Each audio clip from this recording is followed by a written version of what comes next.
at that point, Monday, you knew by then your mother was in fact Jewish.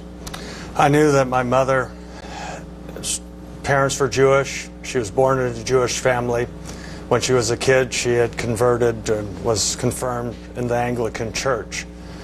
What bothered me at that time was that the way the question was answered is that somebody's rights might be enhanced or diminished on account of religious beliefs, and I've always felt very strongly about freedom of religion. And I do feel it's the first pillar of a free and just society. And I knew where she's getting at also. And my mother, I asked my mother about this late in August.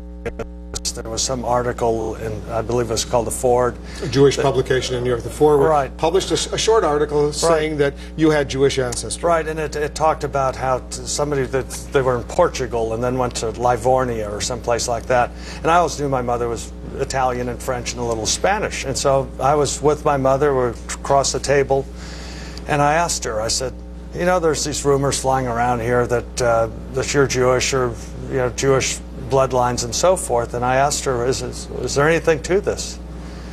And I saw her reaction. And she said, yes, there are. And I said, well, why didn't you ever tell her? I didn't want to tell you. Do you love me? You won't love me as much. I said, oh, God, why would that make... I love you even more. I respect you even more. When I heard of why she had hid this for fear of retribution, of stigma, and how that would harm not just her, but my father and her children. She was protecting her children. And I said, well, come on, this just doesn't matter. You know, the Nazis are gone, and it just doesn't matter. And she says, especially when she said, does this make you love me any less? And I just, no, I loved her more. And I said, well, let's just stop. You know, this is no reason to carry on with this. So she said, please, please, you cannot tell anyone. Tell no one. Why was she still... My mother's a brave woman.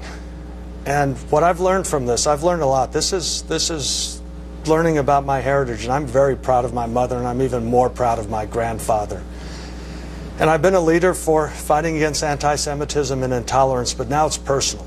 And I'm going to use my time here on earth to continue to fight for freedom and justice, and to make sure intolerance never rears its ugly head in this country or anywhere else in the world. Question, Senator, because I know you got to go. The word macaca.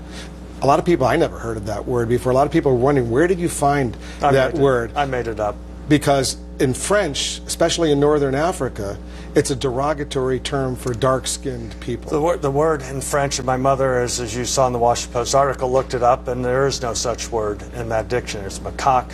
I would never use a word. I would never use a word that if I had any inkling, any idea that the word would be offensive to someone, I would not use it. It's not who I am. It's not how I was raised. My mother raised us in tolerance, and the concept of freedom and tolerance, learned that from my mother, from my father and the football teams that I played on and he coached.